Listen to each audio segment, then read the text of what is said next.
Friends, in this video we are going to discuss about binomial theorem. Binomial theorem में जो सबसे ज़्यादा use होने वाला फॉर्मूला होता है वो होता है एनसीआर का फॉर्मूला। अब एनसीआर का फॉर्मूला को हम लोग कैसे डिराइव करेंगे, तो ये होता है N factorial upon N minus R factorial into R factorial. N factorial is equals to होगा 1 into 2 into 3 into so on करके एन तक जाएंगे। जैसे अगर 8 फैक्टोरियल हुआ तो इसको हम लोग लिखेंगे 1 into 2 into 3 into 4 into 5 into 6 into 7 into 8। और अगर 4 फैक्टोरियल हुआ तो 4 इंटू 3 इंटू 2 इंटू 1। ये मैंने जो है सो डिसेंडिंग ऑर्डर में लिखा है। हम लोग जो क्वेश्चन सॉल्व करेंगे तो वहां भी हम लोग डिसेंडिंग ऑर्डर में ही लिखते हैं। एन फैक्टोरियल अगर समेशन ऑफ एन होता है तो वो क्या होगा 1 प्लस 2 प्लस 3 प्लस करके हम लोग सो ऑन एन तक जाएंगे। अगर 12c4 हुआ तो 12c4 को हम लोग कैसे डिराइव करेंगे, तो ये हो जाएगा 12 factorial upon 8 factorial into 4 factorial. 12 factorial को हम लोग कैसे लिखेंगे, तो 12 into 11 into 10 into 9 into 8 into 7 into 6 into 5 into 4 into 3 into 2 into 1 upon 8 factorial 8 into 7 into 6 into 5 into 4 into 3 into 2 into 1 into 4 factorial 4 into 3 into 2 into 1। इसको अगर हम लोग देखेंगे तो ये जो 8 फैक्टोरियल आता है ये यहाँ पे 8 फैक्टोरियल ही है, ये कैंसिल आउट हो जाएगा। फिर 4 इंटू 3 से हमारा 12 कैंसिल आउट हो जाता है। फिर 10 जो है सो वो 2 से कैंसिल आउट होकर हमारे पास 5 बचता है। तो ये हो जाएगा 11 इंटू 5 इंटू 9, तो ये हमारा होगा 495। इसका कुछ शॉर्ट ट्रिक्स हम लोग देखेंगे। तो ये जो शॉर्ट ट्रिक्स होगा 12c4 इज इक्वल्स टू होगा 12 into 11 into 10 into 9 into 8 factorial upon 8 factorial into 4 into 3 into 2 into 1 is equals to 495। जो 12c4 का वैल्यू आता है वही 12c8 का भी वैल्यू आएगा। तो ये देखिए NCR is equals to NC N minus R होता है। ये हमारे पास एक सबसे अच्छा फॉर्मूला आता है कि अगर हमें कोई भी एक्सपांसन अगर हमें डिराइव करने के लिए दिया जाता है तो उसमें NCR is equals to NC N minus R भी जरूर आता है और हमें एक ही बार उसका वैल्यू पता चल जाएगा, हमें पहले दोबारा निकालने की जरूरत नहीं पड़ेगी। ये फॉर्मूला क्या है, NCR is equals to NC N minus R. NCR is equals to होता है N factorial N into N minus 1 into N minus 2 into so on करके N minus R plus 1 upon R factorial. अब इसके कुछ short tricks हम लोग अगर देखते हैं तो ये जो शॉर्ट ट्रिक्स हमारा होगा वो होता है NCR. NCR is equals to हो जाता है N factorial upon N minus R into R factorial. तो इसको अगर हम लोग देखें तो 5 से 3 अगर लिखा हुआ है तो आर का वैल्यू यहाँ पे 3 है, तो हम लोग 5 इंटू 4 इंटू 3 टाइम मैंने लिखा है एन को, और 3 इंटू 2 इंटू 1 मैंने यहाँ पे जो आर है उसका फैक्टोरियल यहाँ पे एज इट इज लिख दिया है। अब हमारा 12c4 होता है तो 12c4 इज इक्वल्स टू यहाँ पे 4 टाइम है आर, तो मैं 12 को जो है सो डिसेंडिंग ऑर्डर में 4 टाइम लिखूंगी, अपॉन में आर का मैं फैक्टोरियल लिखूंगी। तो 12 into 11 into 10 into 9 upon 4 into 3 into 2 into 1 is equals to 495।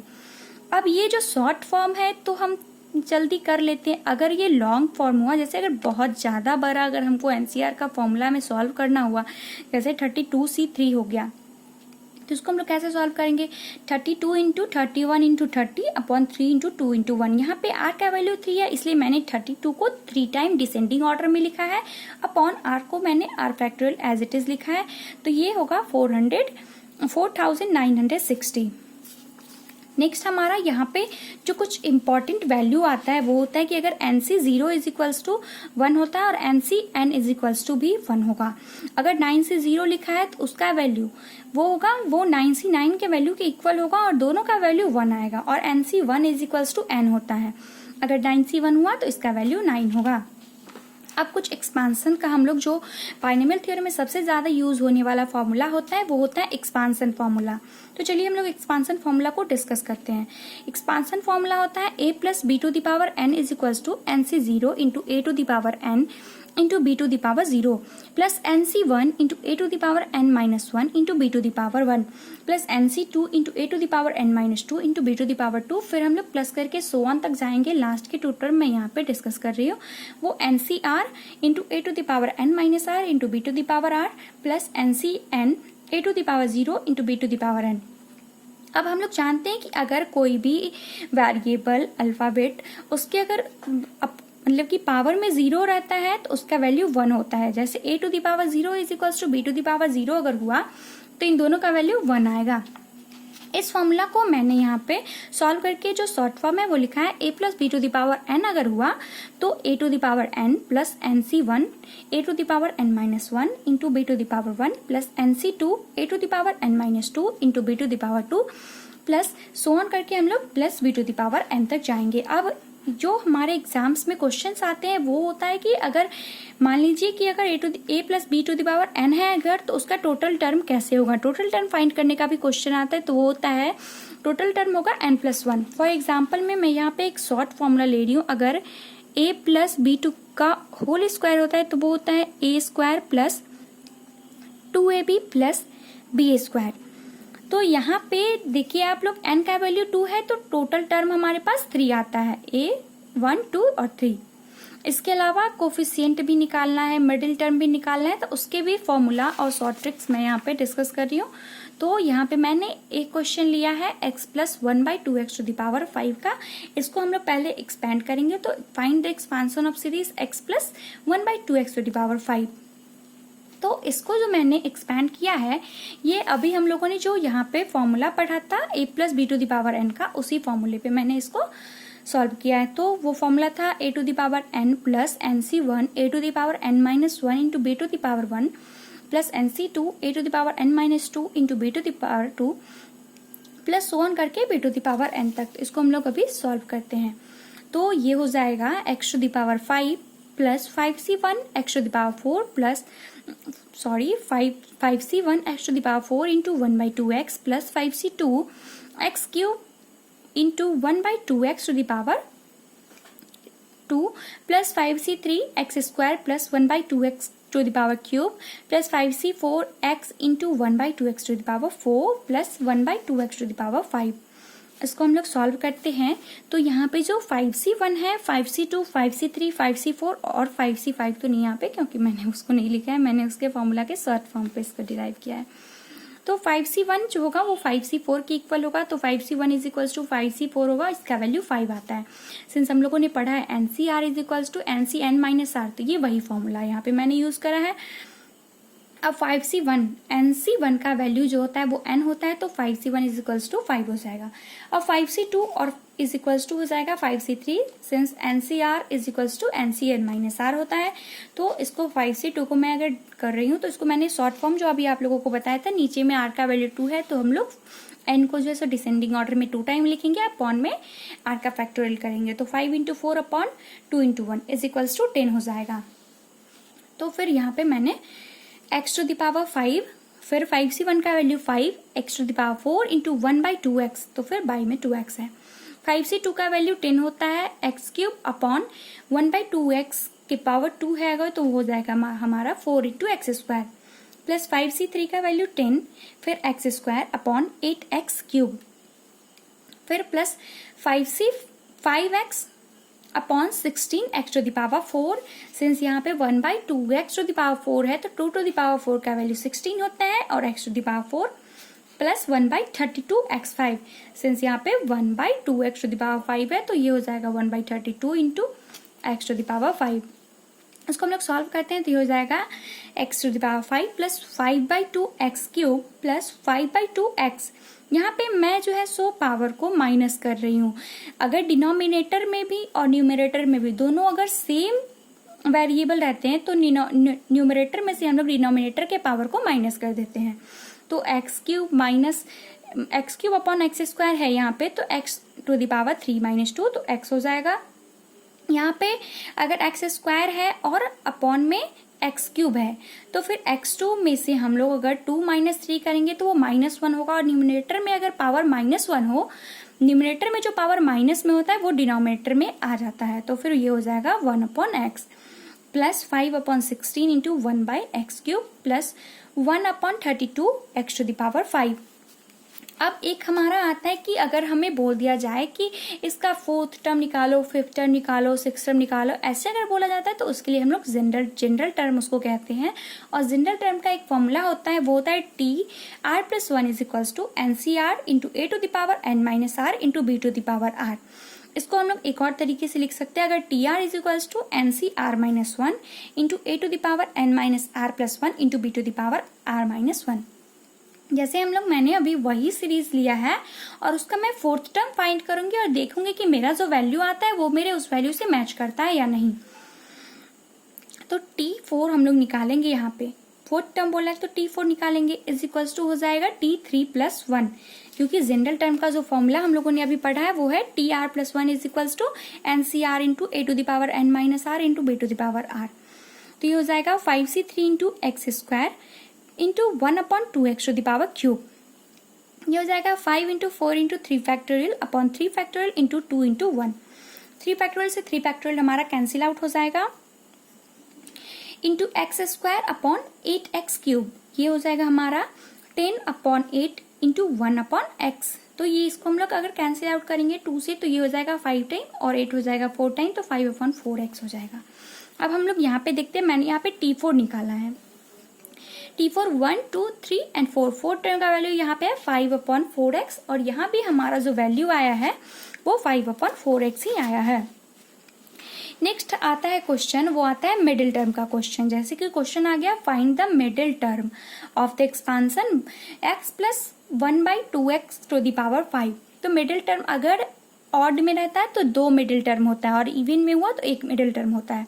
तो मिडिल टर्म हम लोग निकालेंगे कैसे, तो 5 प्लस 1/2 टर्म और 5 प्लस 3/2 टर्म, ये दोनों जो है सो इसका मिडिल टर्म हुआ। तो ये हो गया थर्ड टर्म और फोर्थ टर्म।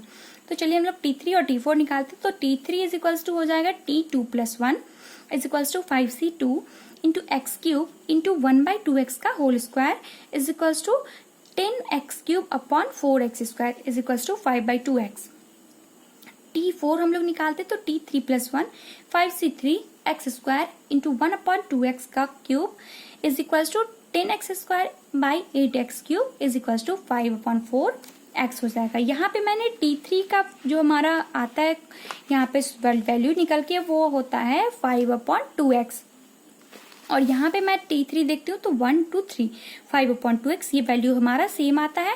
और यहाँ पे मैं अगर T4 का भी वैल्यू देख लूँ तो ये 5/4 इंटू 1/x है। तो यहाँ पे भी हमारा वही आया 5/4 इंटू 1/x। अब ये जो मिडिल टर्म है ये तो इसके लिए अब इसका मैं एक जनरल जो फॉर्मूला होता है उसको मैं यहाँ पे डिस्कस करूंगी। तो मिडिल टर्म का जो हमारा फॉर्मूला होता है वो हो जाएगा हमारा find middle term in the expansion a plus b to the power n। तो इसमें 2 केसेस होंगे, एक हमारा होगा इवन का केस, एक हमारा होगा ऑड का केस।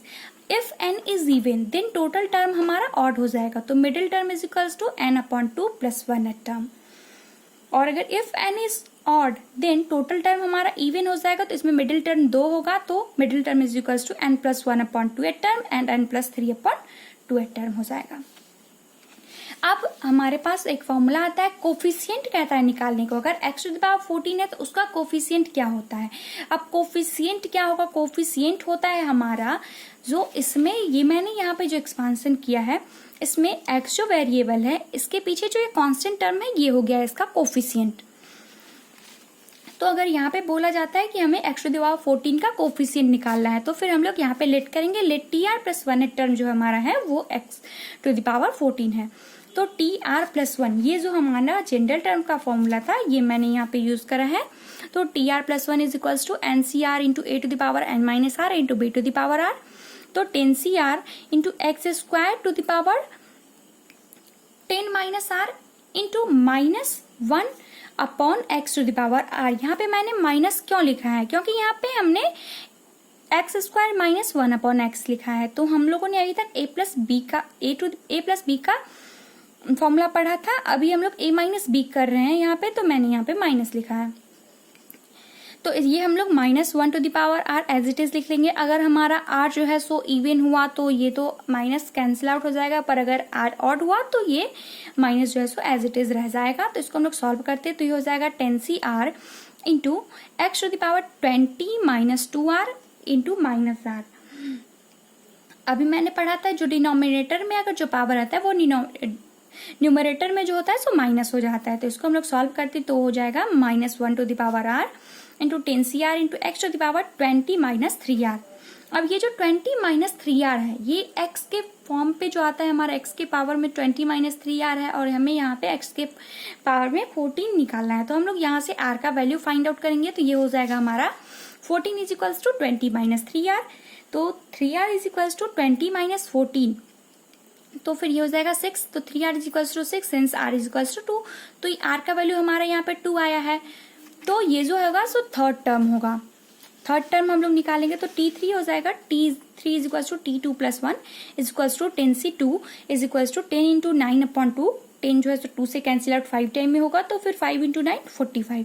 तो जो इसका coefficient x to the power 14 का जो कोफिशिएंट आएगा वो आएगा 45। अब हम लोग इसका एक डायरेक्ट फॉर्मूला देखते हैं।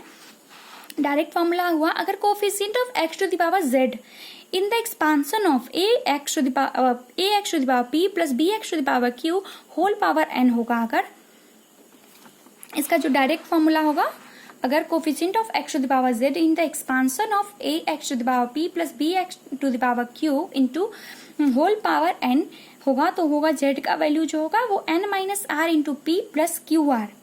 यहाँ से हम लोग r का वैल्यू फाइंड करेंगे, फिर उसको हम लोग tr प्लस 1 जनरल टर्म का जो फॉर्मूला होता है वहां पे पुट करेंगे, तो हमारे पास जो है सो coefficient of x to the power z आ जाएगा।